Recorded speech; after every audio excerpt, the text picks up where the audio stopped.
Hey, welcome to Mix in America. Thanks for joining me. I got a guest today, Jeff Thomas. He's the Dean of Student Life at Maranatha Christian Academy, my old high school, his old high school. Actually, we went to school together back in the day, not in the same grade, but definitely had some interactions and knew each other a little bit.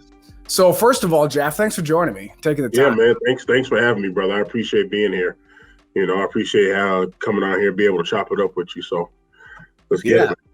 So we won't spend too much time down memory lane a little bit, but what was life like for you growing up? Like, give me a little bit of your story, what life was like growing up as a black man in Minnesota.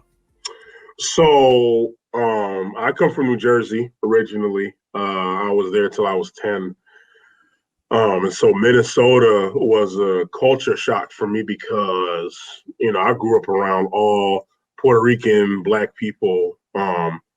I'm from the hood. So I grew up around people that look like me and, Latino people, some Asian people, very few Asian people, but, still some Asian people and very few white people. And then when I come out to Minnesota and it's just like, whoosh, it's a totally different thing. And it was weird because I had not been around a lot of white people like that. And not only that, Minnesota and New Jersey are two totally different places. And so for me, it was a culture shock coming here for a little bit. But then, growing up in Minnesota as a black man, really in a lot of the places I've been like one of the only few black dudes. And so when it came to like questions of race or questions of ethnicity, culture, I was the representative, right? Like I was the one, like Jeff's the one, go ask him. He knows, and so like I went to Maranatha for high school. I went to Northwestern College, for college and stuff. And so I've always, I went to Fourth Baptist for middle school. So I've always kind of been like one of the few black kids in the room. You get used to it after a while. But you just know, like it gives you a different perspective too, like to how people think, how white people think. It really does. And to where some of my friends who grew up around black people most of their life, they kind of see it different. I see it in a different way because I've been around a lot of white people a lot of times. So it's interesting. It's been interesting, but it's been good. I've appreciated it. So you talk about at 10 years old, even understanding, maybe not fully understanding, but understanding the cultural differences, the ethnicity differences between, not only did you come to Minnesota, which if you had come to like, certain parts of the cities, it's much more diverse, but specifically going to private schools like Fourth Baptist, like Maranatha, and then even Northwestern for college. How aware of your race were you, or was it very obvious to you that like I'm not like them? So it's interesting. So when we moved here, we lived in North and South Minneapolis for a little while. Okay. And junior high was an interesting experience. I went to a school under Fourth Baptist and they didn't celebrate Martin Luther King Day. So for me as a black person, I was like, right, exactly, right. And so I was like, and I have no problem putting that on blast either. That was terrible. So for me, I was like, and I took it off every year because me and mom and dad were like, it's Martin, you should probably take it off. So for me, like that was a big thing. And then when I was in junior high, I felt like I was aware simply because of how I was treated.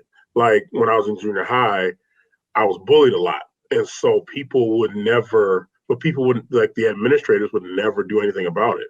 They would only step in when I would like all of a sudden get mad and freak out and beat somebody up. Then they go, oh, wait a minute, Mr. Thomas, you can't do that. And I'm like, I came to you like 2 weeks ago and told you this was happening to me. And nobody did nothing. So, I'm from over north. So I'm like, look, I'm going to handle this the way that you don't want me to handle it if you don't step in. And that's exactly what happened. They wouldn't step in until I did something bad. And so it was like. And then you get stereotyped as the big angry black man that they're afraid of. Yes, absolutely, absolutely. So it was just that, and that's what it became. And so when I came to Maranatha, it was a sort of a breath of fresh air, but then I had to go through anger management to even be here. That was one of the requirements of me coming in was, all right, well, we're going to have you see the counselor until you get that anger out. And so, but then I was also afraid because of that place to kind of be myself. So like for 3 years, I tried to act white when I was here. That's what I did for 3 years. And it wasn't until my senior year where I was like, I love rap music. I love, black stuff. I'm black. I like black stuff. I should be able to say that without having to feel like I'm embarrassed about it. And so senior year, I just started acting like myself, and I was a little more different. And then even when I started doing that, like school was better, like my grades were better, and like I just felt better because I started acting like myself. And so I really became self-aware the year after high school. So I took a year off, well, sort of. I did like a semester in Northampton, just to get my GPA up, so I go to Northwestern. But that year I took off, I worked at Best Buy 30 something hours a week. And I took that. It wasn't in school. I took the year off. I really found myself. That's when I was really self-aware. And that's when I was able to and then of course college helping with that too. But I really wasn't self-aware till that year after high school. So it took me a while, So yeah, there's a lot to unpack there, but one of the things that really stood out to me was not being able to embrace your blackness. So there's a lot to that, what that even means, right? To embrace your blackness. I grew up, I'm mixed. Right. When I went to Maranatha, we had, my best friend was black. I had a couple other black kids. Like every year there was at least one or two black kids in our class. So for me, it was easy to not necessarily consciously embrace my white side, but that was kind of it's kind of how everyone was at Maranatha. So I just was that. And same thing after Maranatha, getting to college, helped me kind of identify with me and who I am and what I like. And you're saying that even as a black man, a fully black man, did you have other, and I don't remember exactly who was in your class, but were there other black people around, or was it because you're the only black guy, you felt like you had to fit in? What did that look like, I guess, navigating race and finding identity in high school and in a predominantly white high school? There wasn't a lot of black kids at Maranatha when we were there. Oh, no, there was not. So like I said, my experience at Fourth Baptist, when I was myself and got bullied for being myself, it kind of was well, I should probably try to act like the status quo of wherever I'm at. So when I came here, it was well, let me act like these kids. My parents ain't got no money. My parents ain't white, but I was acting like them. And I found myself trying to be something I wasn't. And of course, when you're in high school, everybody sees through that. And so, it was not cool. And I kept trying to do it. And it was not cool. And so I felt because of what happened to me previously, to fit in, I had to act like something I wasn't. And I wouldn't say I fit in my senior year, but I didn't care my senior year. So I just was look, I'm 17. I'm about to be out of here next year. I don't care anymore what y'all think. And once I got past that is when I started to be more self-aware. But, I wanted to fit in and I wanted to be liked and I wanted to I didn't want to have the same problems that I had at my other school. Plus I was on behavior probation with Mr. Sullivan. And if I messed up, I was I'm trying to fit in as best I can. And like I said, senior year, I just said, I don't care at all what y'all think or what anybody thinks.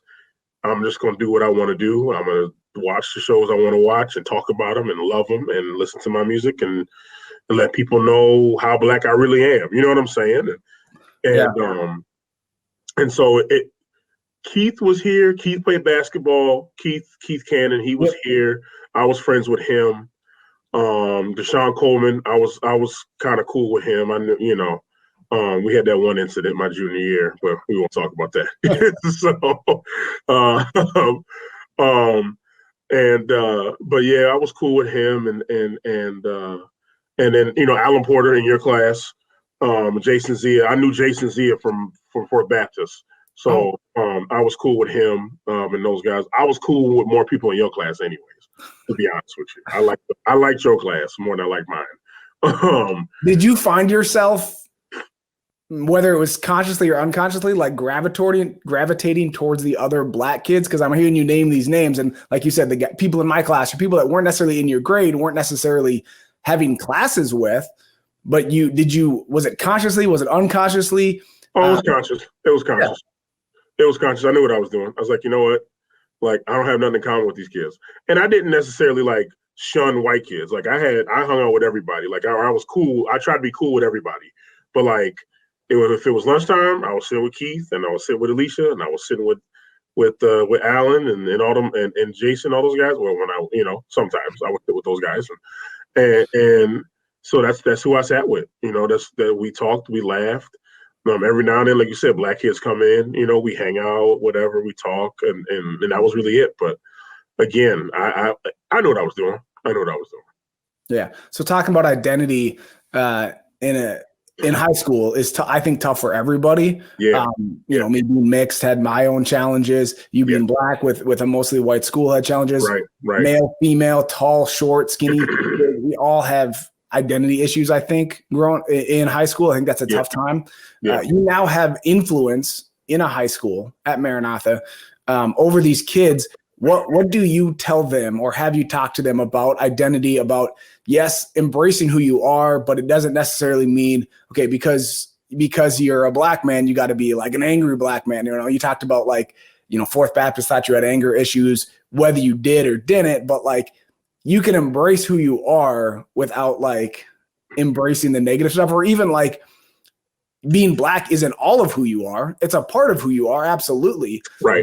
But it's not all of your identity. It doesn't make up everything about you. Mm-hmm.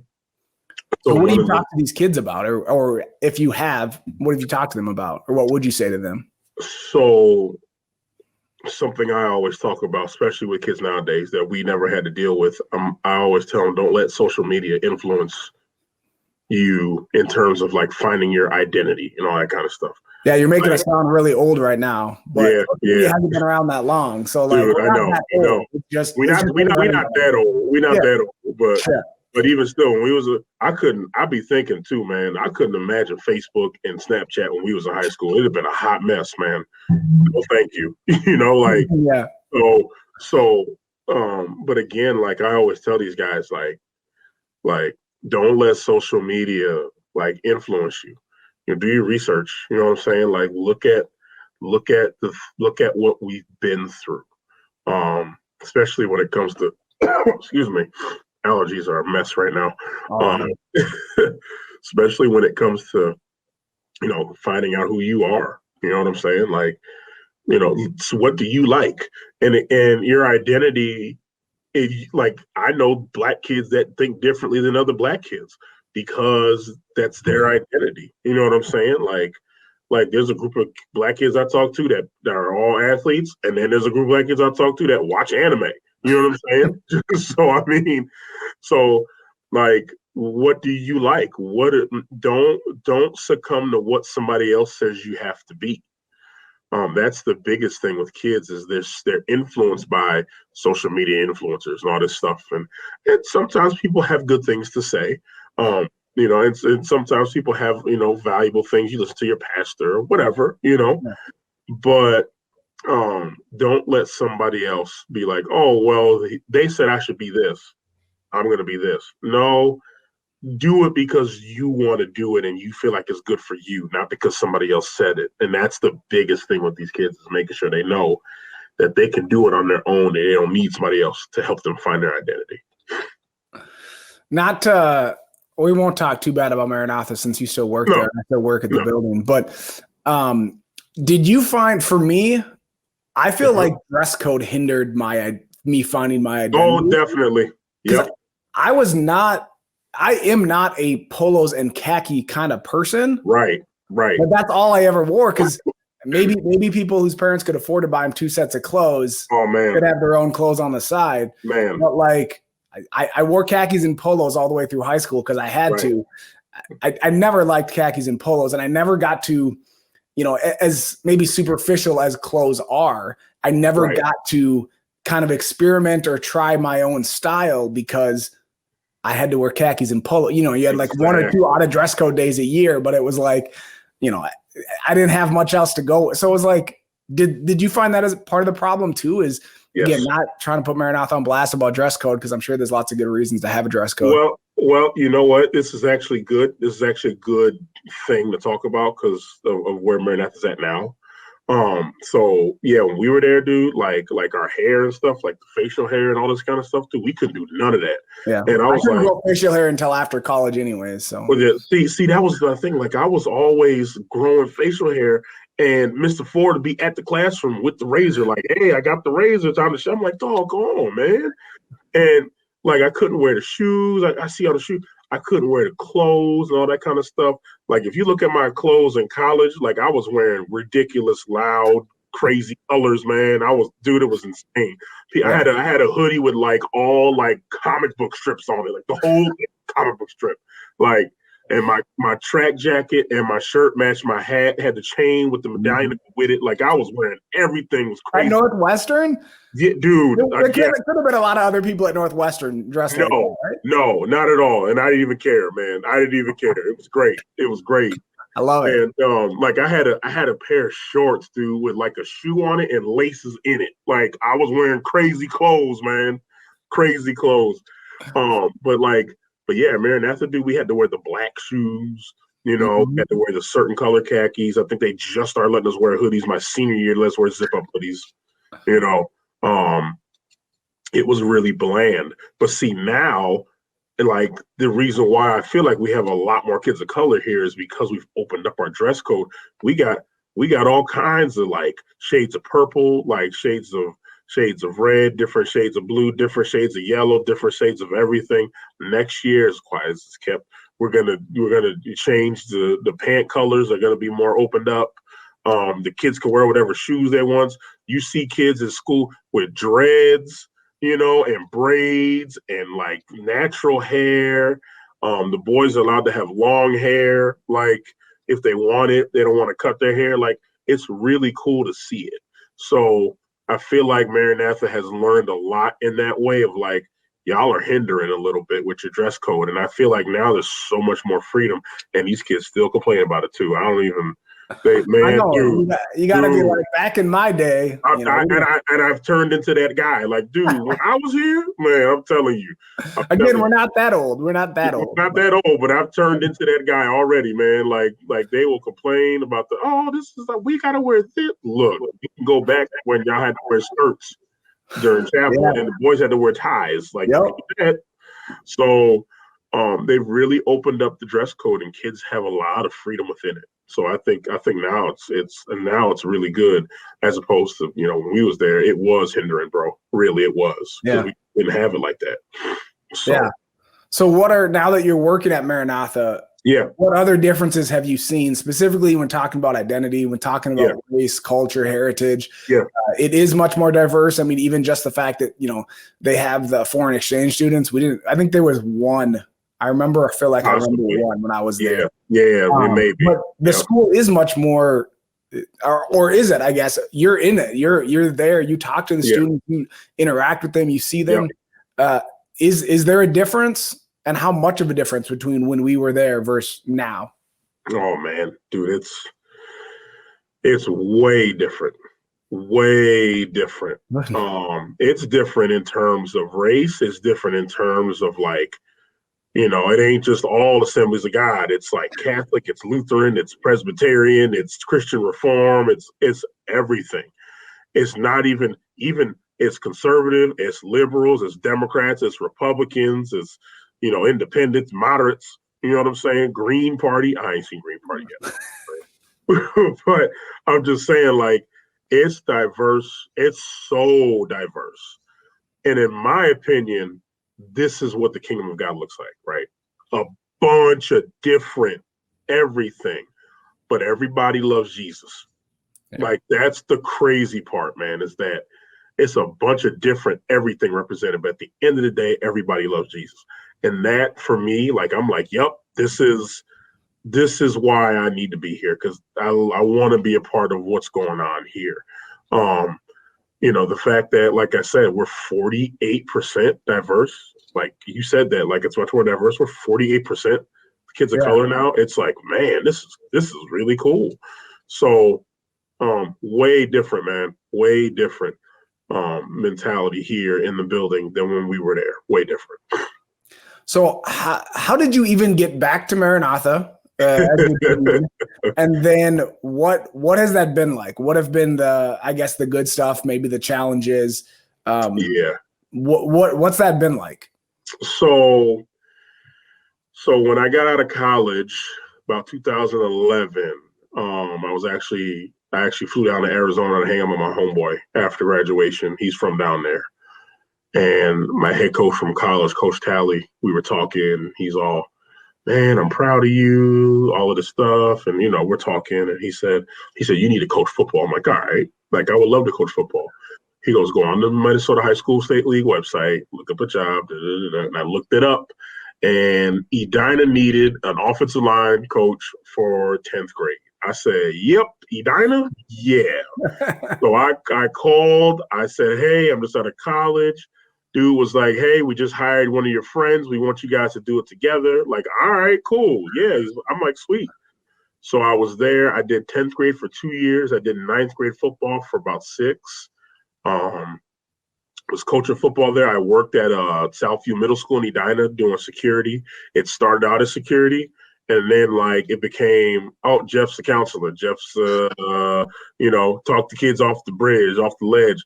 Jeff's the mediator between the students and the teachers, and the teachers and the admin. And Jeff is Jeff's the tour guide, and Jeff. It became like I was a utility player. Me and the other security guard, Antoinette. Antoinette was really good with the school stuff, so she would help the kids and tutor the kids and stuff like that. So, we did some real good work over there in that city. And Mr. Sullivan, for years, he was just like, when are you gonna come back? When are you gonna come back? When are you gonna come back? When are you gonna come back? So I was there in 2012, and I was a pair downstairs. And he approached me then and was like, I want you to be a dean. And I'm like, but I'm like, well, I could use it. You know what I'm saying? I'm not gonna lie. I was like, I could use it. It would be cool. But then he goes, you can't coach football in Edina. And that's when I was like, well, see, that's where you lose me. Right. And so I'm like, for years, he's like, when are you going to come back? When are you going to come back? When are you going to come back? I'm like, dude, I'm not doing it. I'm coaching football in Edina. I'm having a good time. Like, I have a full-time job at the school. It didn't pay much at first. It even still didn't pay much over the summer, but I was loving my job. And so I was like, dude, it doesn't matter how much money I made. I never go to work every day because I love what I'm doing. Yeah.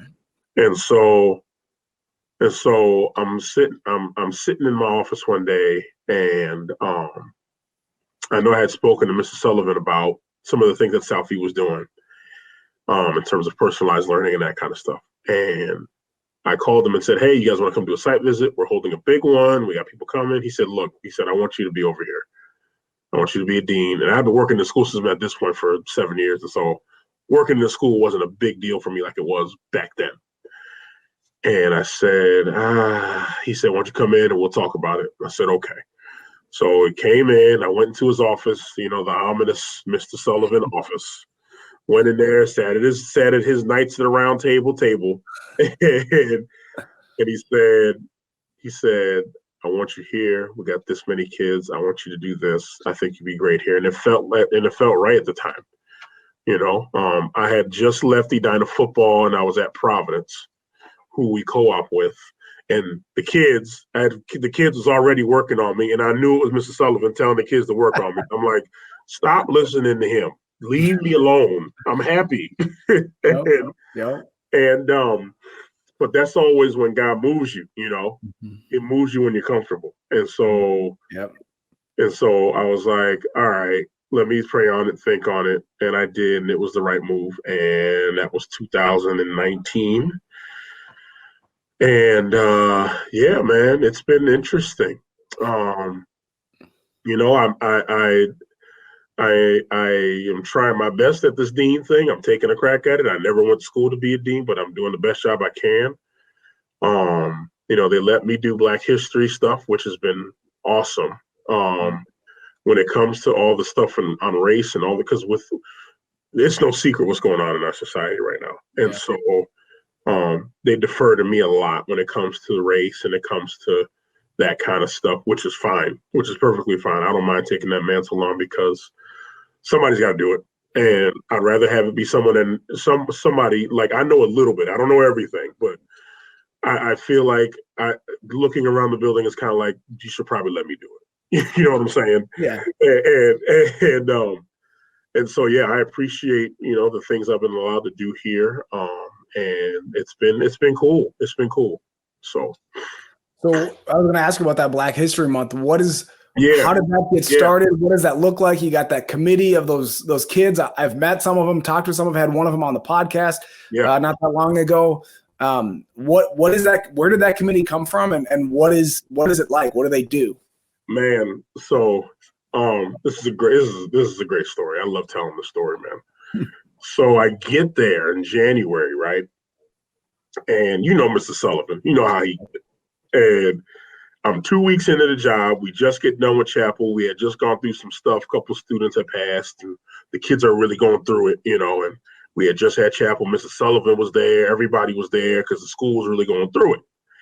And we get out of chapel, and he's like, dude, this is a crazy first 2 weeks for you. And then I said, yeah, man, but hey, I need to be here. Obviously, there's stuff going on. I got to be here for these kids because I went, all that kind of stuff. And he goes, not to make it crazier. I said, not to make it crazier. Yep. But you're going to run Black History Month this year. I said, so I've been here 2 weeks, right? 2 weeks, literally 2 weeks. And he's like, bro, you're going to run Black History Month. I'm like, oh. I said, and again, Mr. Sullivan. So I said, well, I could go talk to somebody about it and we could talk about what happened. He said, try us again. You're going to run Black History Month next year. I said, Mr. Sullivan, I've been here 2 weeks, man. Like, what do you want me to do? And he's like, one more time. You're going to run Black History Month this year. You're going to set up this meeting. You're going to call these people, and you're going to be the head of it. I'm like, all right, man. Okay. Yeah. So I had all these things and ideas, and I talked with some of these adults and all this kind of stuff and all these things. I'm like, oh, we can do this, this, this. And I prayed about it. And God's like, all right, I want you to take those ideas and throw them in the garbage. I'm like, what do you mean? And I get this prompt and this feeling of let the kids go. This is theirs. And I was like, okay. So I grabbed Vanessa Ville. She's a senior last year. And I said, what do y'all want to do? And left it like that. She had a whole plan of chapel, what it looked like. She had what she wanted. I said, hey, what do y'all want? I brought them in here. I said, I'll back you. I'll approve whatever needs to be approved, and I will slice up whatever needs to be sliced. I will edit, whatever. What do you want to do? And we had a chapel last year. We had a middle school chapel, and we had a high school chapel. And it's not like they didn't put any effort into middle school, but middle school was kind of like a dry run for high school. Yeah. And then we had kids playing. I don't know how we got this one by, but they played the kids. They played an instrumental version on the instruments, "Electric Relaxation" from Tribe Called Quest. I was like, we can play this. All right. Okay. Hey, we played it. It was great too. It was the boys. Yeah. They killed it, man. They killed it. But man, so we did the high school chapel. And after the high school chapel, tons of black kids, whatever black kids we had in here, Mr. Thomas, we doing this next year.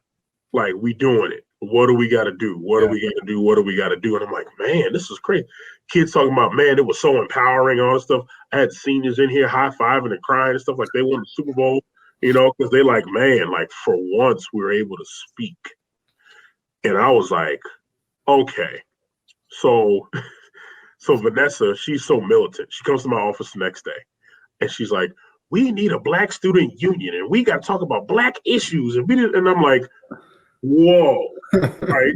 Like, I'm getting emails and stuff from people down there, down church teachers, and man, we heard such great things and all this stuff. I'm like, we on a wave right now. I said, if we do Black Student Union, I've been to Black Student Union meetings, and they're good, but a lot of times it's let's rally each other up and get mad at white people and go protest. No, no. No.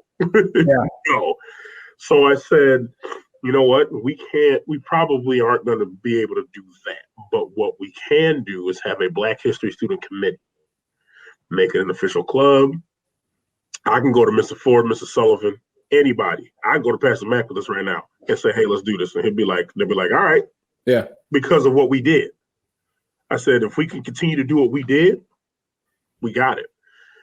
So the plan was to kind of start it at the end of the year next year and kind of get it pushed into next year.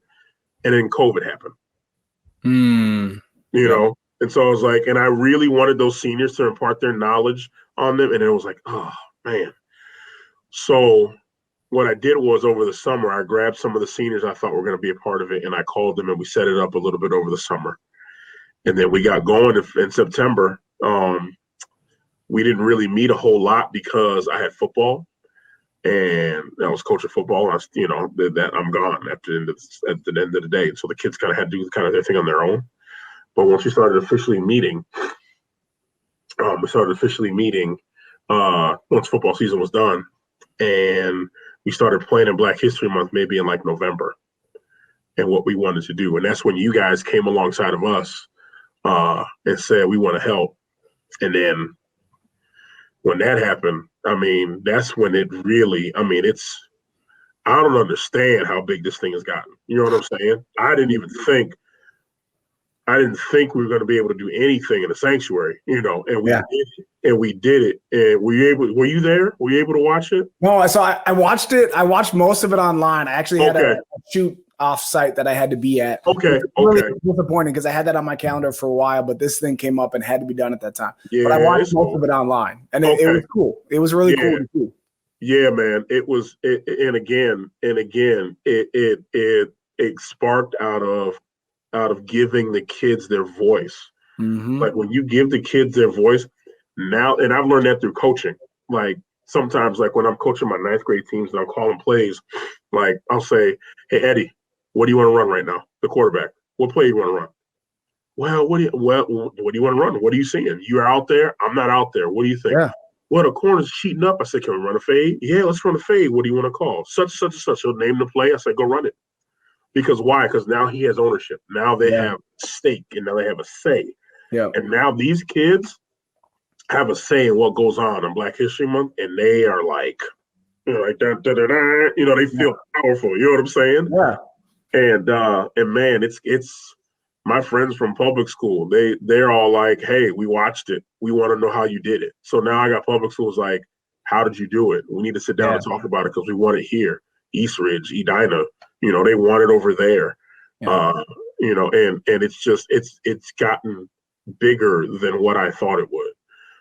Because again, these kids had their voice. Yeah, so, I love that empowering them at a young age. Yeah. Because that's one thing that I walked away. We did that video with some of those students for the Living Word side. Yeah. And just what these kids have been through and at their age is very different than what we went through at our age. Forget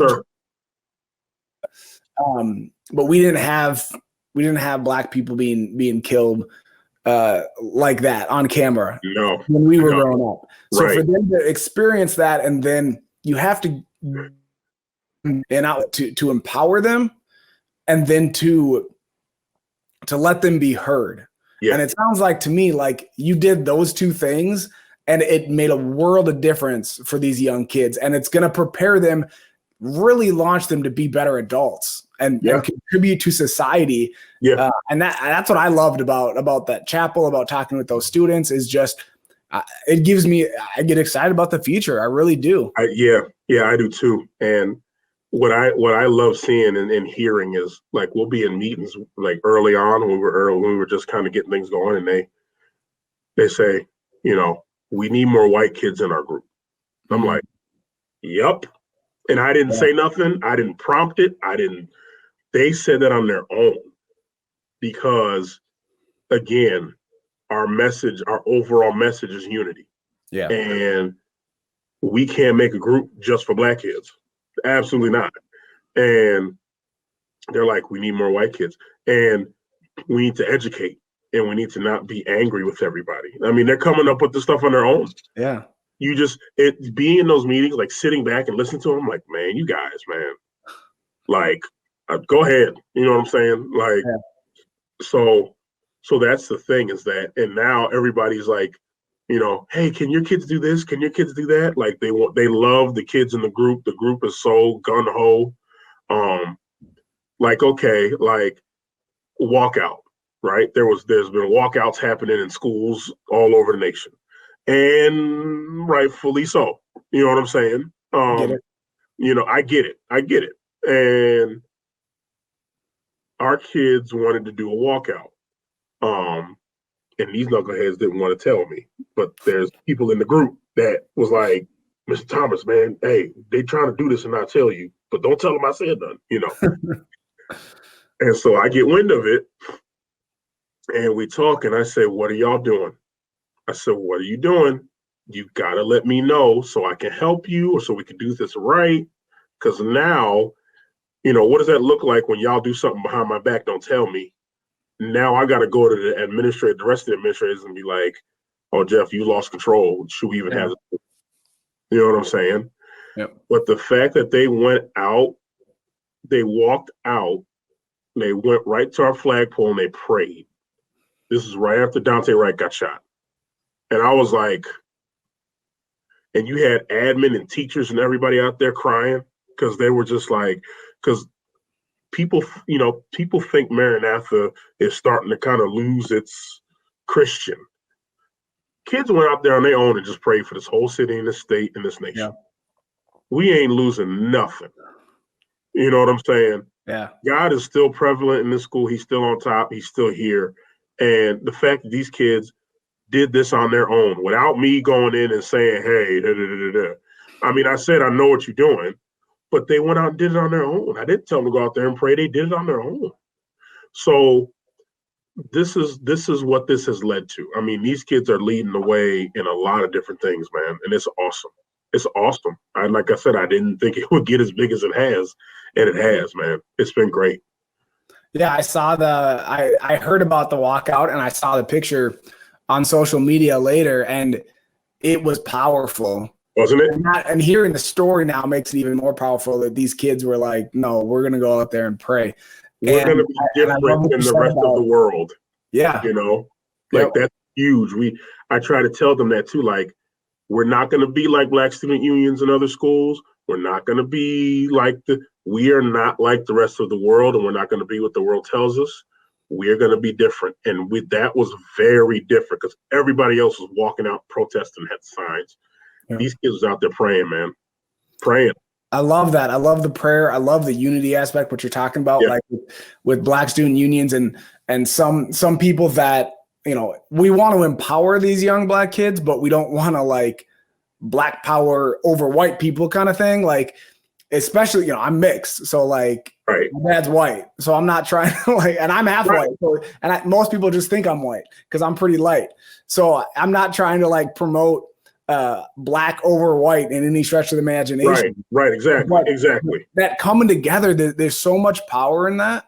Yes. And, not to like over spiritualize it or anything, but the devil wants to divide and conquer. Like that's what he's trying to do. That's what he's trying to do. Yeah. So when these young kids get together, Black, white, Asian, Hispanic, doesn't matter, and they get together and they pray, that's so powerful. Like it is, man. I love it. I love it, man. It is, man. It is. And like I said, and now what we're doing is I got to promote it a little bit more, but what we had, especially for those during the trial, during all the stuff going on, we had open forums, and those were great. So we had open forums and we had teachers and students, and they were building bridges and coming together and having hard discussions. Yeah. And because one of the things that the kids expressed to me was, do the teachers even care? Because they don't talk about it. And I'm like, guys, the teachers don't know how to address it. Yeah. Because if they say the wrong thing by this much, it's going to be a problem. Yeah. And so that's why we have open forums. I was like, guys, you can be as wrong as you want to be in here. We're going to have a conversation. We're going to talk about it. Love that. And like people, oh man, I didn't know Mrs. Ives was like that, and I didn't know Miss Richter really cares. Yeah, guys, they do. They love y'all. You kidding me? Like, they love y'all. They just didn't never know how to say what they needed to say or wanted to say. So now we have those. I've been trying to promote them every Wednesday. I think people are a little open formed out, but Miss Larson wants it, and I think it's good. So, and it's offered. But yeah, man, we try to get it going on Wednesdays after school where teachers and students just come in and they just digress and we just talk, and and all it really is conversation. These are things that, like I said, when we was in school, we never had nothing like this, man. And I feel like it's such a needed thing, especially now. We need to have those conversations, and we can't be afraid and shy away from stuff, because for so long, not just our school, but the church as a whole in America has shied away from race and shied away from talking about it. And, well, this is a white church and this is a black church. It's like, well, yeah, we do things differently, but it ain't like we can't go to each other's church. Yeah. Jesus is the same he was yesterday, today, and tomorrow. Yeah. So I feel like, like I said, with what started last year with just a spark, has become this giant, big old. The kids got hoodies. We're gonna be doing hoodies, shirts, and with the logo on it, and all kinds of stuff. So it's blowing up, and I just kind of have to let it grow. I just sit back and let God do his thing. It's been awesome. Yeah, I love that. I love watching it from a distance a little bit. We're in the same building, right? But I love watching it grow. I love seeing what you guys are doing. I'm gonna have to give me one of those hoodies. You're gonna have to order one. Man. When we got 40, so I got 30 from my initial group, and then I was gonna sell 10, and when I put it out there, it was gone. And we tried to get it going lately. It just didn't work out to where we could get more lately.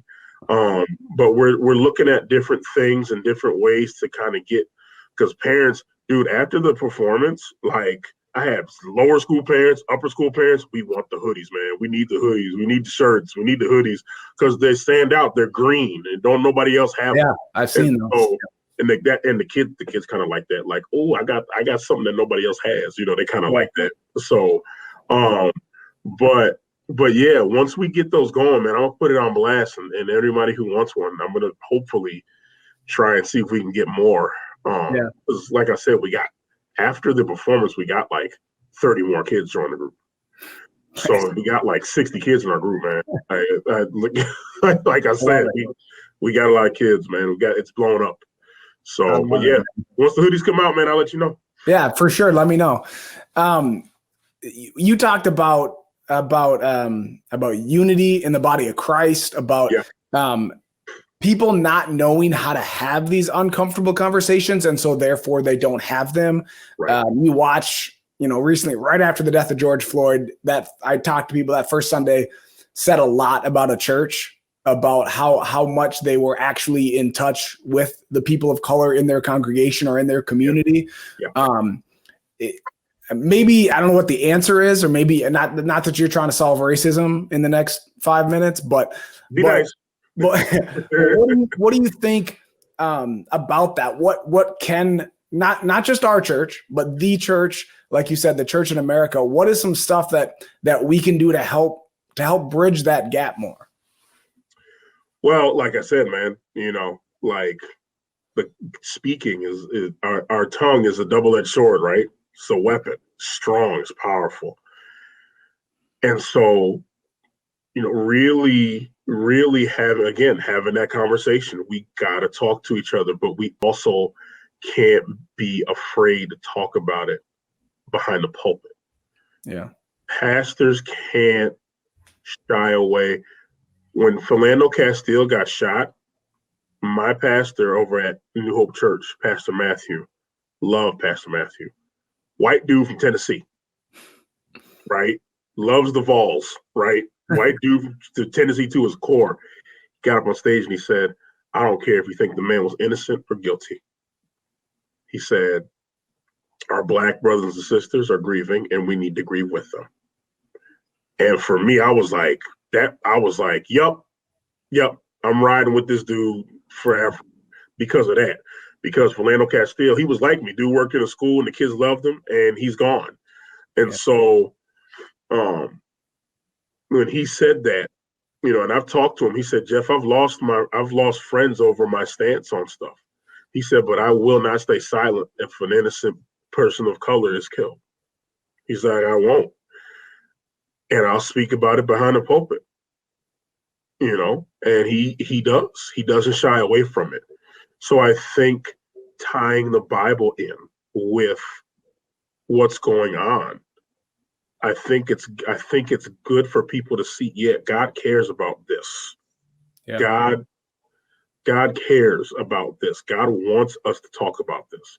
See, people are under this impression that, you don't talk about it, it goes away. And it's like in every cartoon when they sweep stuff under the rug and then it just gets like higher and higher and higher like this. And then all of a sudden you trip and fall over it and it all comes out. Mm-hmm. And it's one small thing and you trip and fall over it and it all comes out. Because we just sweep stuff under the rug, and especially in pastors, they don't talk about it. They avoid it. and so I just think we need to, as a church, look at what the Bible says, really read it, and then pastors can't shy away from it behind the pulpit. They talk about it. People in church are talking about it. So that's my opinion, man. The pastors got to get on it. Just do. And I love what you said. Your pastor said was just, I don't care if you think he was innocent or not. I'm grieving the lost. There right. is mourning happening. The Bible says to mourn with those who are mourn. It says God is close to the brokenhearted. We can argue all day, and we all have incomplete information about what actually happened in all of these cases. We can argue all day what we think happened and how much whatever had to play in the death, but a life was lost, and that's tragic. It's tragic whether it's from a cop, whether it's from a drug deal gone bad. The fact that they're in that situation where that happens, that's tragic. White, black, Hispanic, Asian, doesn't matter. That's a tragedy. And I've seen this and heard this from so many people where they're and Christians that have become so cold that, or at least they sound like so cold and calloused, oh, let's wait for the facts to get out, or they were in a lifestyle of drugs or violence or whatever it is that put them in a situation where a cop would shoot them. And it was and I'm just like, man, someone lost their life. Can we start with that and mourn with that? And then the tragedy of, even if they were completely guilty, had drugs, guns, violence, in gangs, whatever, the fact that they're in that situation to begin with is tragic. And that's where I kind of come in on these conversations with cops killing black people. Just to be completely honest, is the crime rate is so high in the black community that they're in more situations where they're having negative interactions with cops.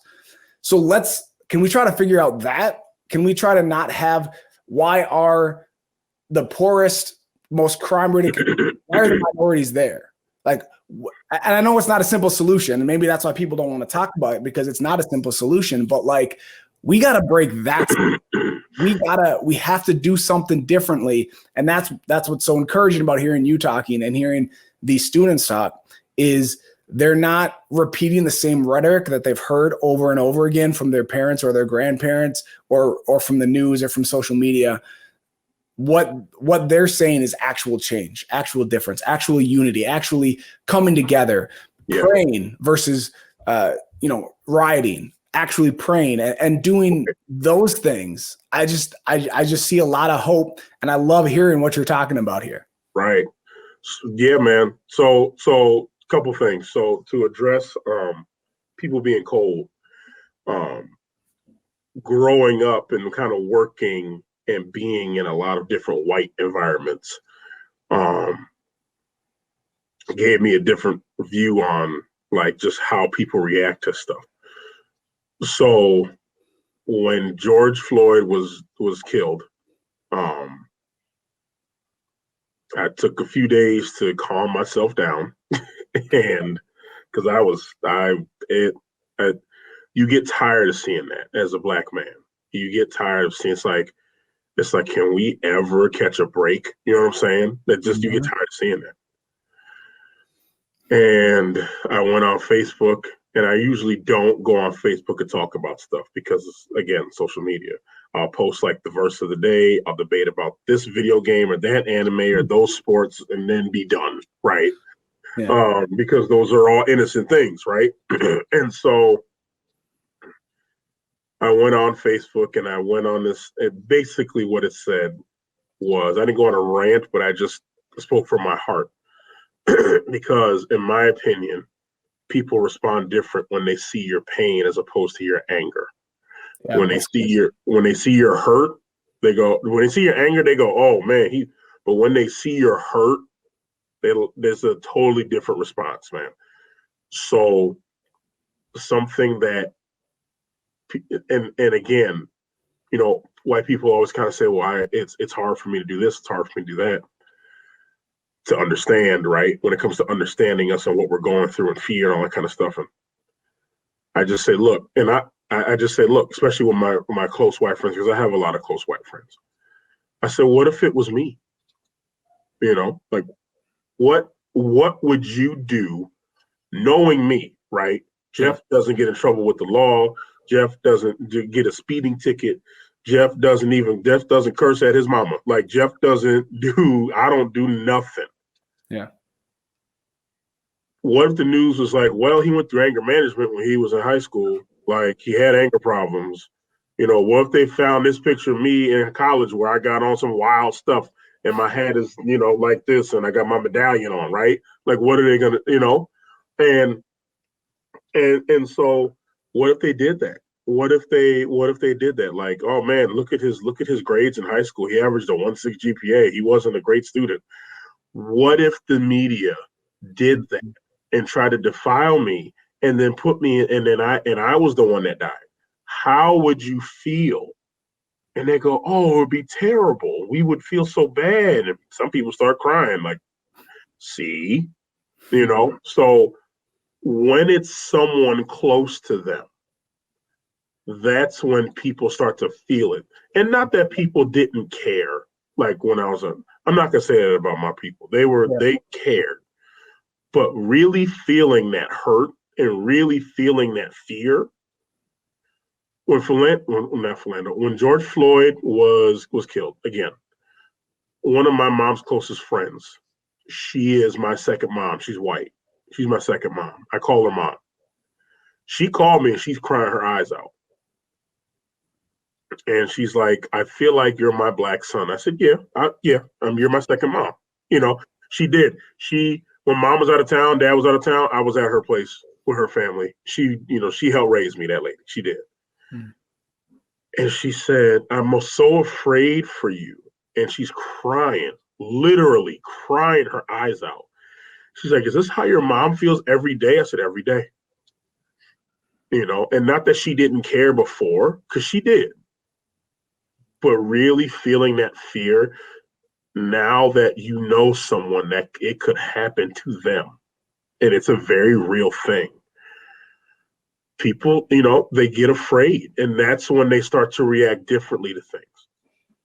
I have football guys that I would never, I'm talking gun toting, flannel wearing, you know what I'm saying? Like guys that would never go down that road with me, call me up and be like, man, I didn't know it was like this, man. Like, Jeff, I want you just to be safe. Don't go out there and die on me. Like, for real, man. It was crazy. The reaction and the messages on Facebook that I got, all because it was someone that was close to them. Mm-hmm. You know what I'm saying? Yeah. Crazy. Yeah. Crazy, man. So I even forgot my other point because I'm going off on this one. But yeah, man, it's crazy when you're close to them, how they react, the difference in that. So that's that for me. And that's part of the problem too, is that if you don't have people in your life like that you're close with, if you don't have Black people in your life, then you don't, a lot of times don't feel that as much. Not that you don't care, but like you said, that when you know someone that it could have been them, it makes a difference. It definitely does. When you care about someone and love someone and it could have been them, it makes a difference. Yeah, and that's the thing. It makes a difference. And when it makes a difference when they know somebody, it does. It makes a huge difference. And that fear, it's not the complete fear, but it's most of it. You know, it's not the complete fear, but it's some of it. It's some of it. You know, it's some of it. It's not the fear that my mom has. It's not the fear that I have walking out the door. But it's not the fear that my aunt has when I'm leaving the house or when her son's leaving the house. But it's just a little bit because it's somebody you know. Mm-hmm. It's somebody you know. And like you said, it's sad that it has to take that for some people. But it's just interesting to see that. It's interesting. Yeah. You know, so it's crazy, man. It's crazy. Yeah. Well, I mean, I appreciate the time you took for this and really what you said, man. Good stuff. Is there anything else you want to say before we go? Something maybe I didn't get into, or maybe a final thought to leave people with? No, man. Like, again, you know, we got to do this thing together. And it's clear to me that things that come out nowadays, and I said this in the skit in our Black History Student Committee performance. You know, the world wants a red or a blue. You know, our country, they want a red or a blue at the end of the day. And for me, you know, we got to come together without this red and this blue, because instead of celebrating our differences, where they're being used to pit us against each other. You know, like if there's going to be a dinner party, let's just be real here, right? If there's going to be a dinner party, I cook, right? I cook a lot of food. I'm bringing collard greens, macaroni and cheese, fried chicken. You know, so I'm bringing it. Some of my white friends, they might bring tater tot hot dish. Okay, I've had some very good tater tot hot dish in my day. But again, like, that's a cultural thing. Mm-hmm. Let's just eat food instead of throwing it at each other. It's not difficult. You know what I'm saying? Yeah. Let's just try each other's food, see if you like it. It's not hard. So really, at the end of the day, man, if we don't come together and do this thing, it's going to be a problem. But, you know, we got to come together and do this thing right. We got to. So, yeah, man, I appreciate you. I appreciate you taking the time to have the conversation. I love what you're doing at Maranatha. I think it's great. It honestly makes me proud to have graduated from that school, to see what you're doing and the progress that's being made. That's good to hear, man. Yeah, so I appreciate it. I really do. I got a little mad at you when you were wearing that Moss jersey for Decade Day, or like Throwback Day or whatever. Hey, man. We're not that old. Come on, well, it was not that long ago. But I like the Moss jersey. But the jersey was nice though. But yeah, it was. Yeah, you know, that's what we wore back in the day. You know what I'm saying? That's not a throwback thing. It shouldn't. I know it's not a throwback. I'm denying it as long as I can. But it is. It's throwback. Yeah, I know. We're old. We're getting old. Yeah, Again, we getting there, man. We getting what you do. I think that having a Black role model for these students is huge. You know, and so I just appreciate you and what you do and taking the time. Thank you for taking the time. Thank you guys for listening. Join me for the next episode of Mixed in America.